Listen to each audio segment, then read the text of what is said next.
In a small Karo village nestled along the Omo River, the family of Amara was known for their beauty, resilience, and connection to the spirit world.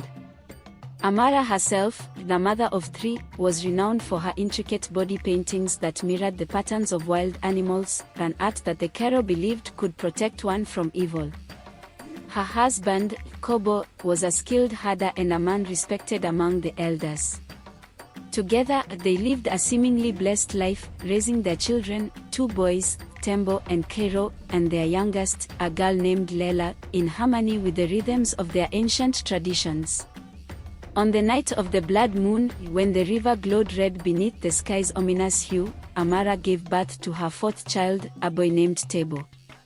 The villagers gathered outside her hut, drumming and singing songs to appease the ancestors, for a blood moon was a bad omen.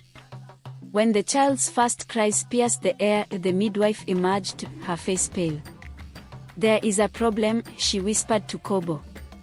Tebo's upper teeth came in before his lower ones, a rare occurrence but one that sealed his fate. The elders declared him Mingi, a cursed child whose very existence would invite disaster upon the village. Kobo pleaded with the council, but tradition was unyielding.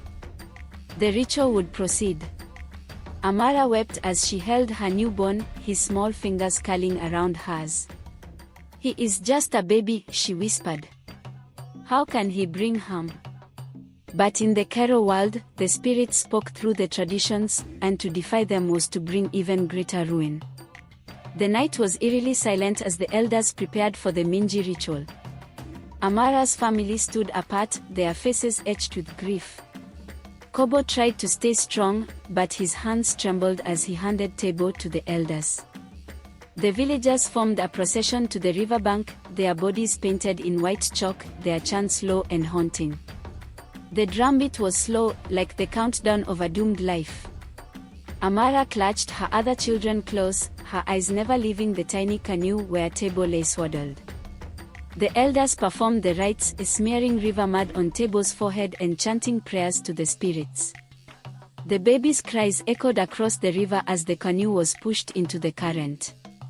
The villagers watched until the cries faded, then turned and began the walk back to their huts, believing the ritual complete. But Amara couldn't move. She stood frozen, staring at the river as the moonlight danced on its surface. Deep down, she felt something wasn't right. The next morning, Kobo found her at the riverbank. She hadn't slept. She hadn't eaten. She simply stared at the water. When he tried to comfort her, she shook her head. "The river isn't silent," she whispered. "It's angry." At first, Kobo dismissed her words as grief, but then it happened. As the sun began to set, a cry broke the evening calm, the unmistakable wail of a baby. The villagers rushed to the river, where the canoe had returned, still carrying Tebo. The elders were horrified. "The spirits have rejected him," one said, his voice trembling. They performed the ritual again, this time adding more chants, more prayers, and more mud. They pushed the canoe deeper into the current, ensuring the child would be carried far away. But the next day, the canoe was back. The villagers began to whisper. Was this a sign of the ancestors' displeasure? Had the family of Amara committed some unseen sin? In the days that followed, strange things began to happen. The Omo River, once a steady lifeline, turned unpredictable. It swelled without warning, flooding the fields, then shrunk to a mere trickle, leaving the crops to wither. Livestock began to die mysteriously, their lifeless bodies found near the riverbank. And at night, the villagers heard the cries of a baby, soft at first, then growing louder, echoing through the trees. Amara's family became the target of fear and blame.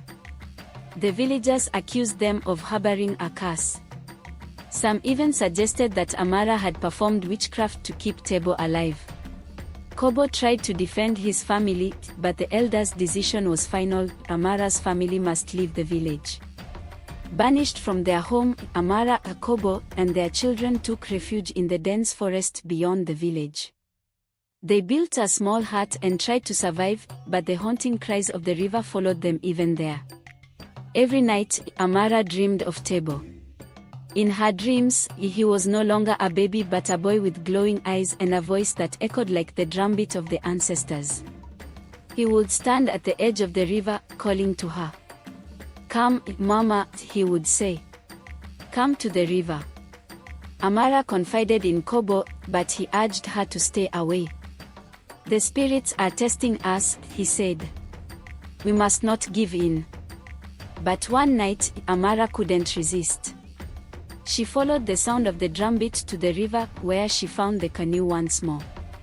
This time, it was empty. Years passed, and the family managed to rebuild their lives in exile.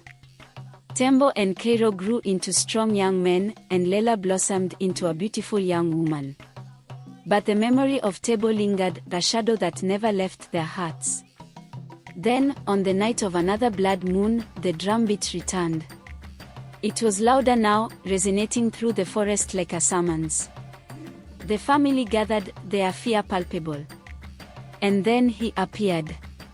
A young man stepped out of the shadows, his body painted with intricate patterns, his face a mask of ochre and ash. It was Tebo. "You left me," he said, his voice calm but filled with an otherworldly power. "You let them take me." Amara fell to her knees, tears streaming down her face. "Tebo, my son, we didn't know how to save you." "You didn't save me," he replied. "But I saved myself." Behind him, the river began to churn, and figures emerged from its depths, small, shadowy forms with glowing eyes. The Mingi children had returned. "They cast us away," Tebo said, his gaze fixed on his family. "But now, we will take what is ours." As the spirits surged forward, Amara realized the horrifying truth: Tebo was no longer her son. He had become something else, something born of the river and the ancestors' wrath. The forest echoed with screams as the Mingi children descended, their cries blending with the relentless drumbeat. When the sun rose, the river was calm once more, and the forest was silent. Only the whispers of the wind remained, carrying the haunting song of the cursed ones.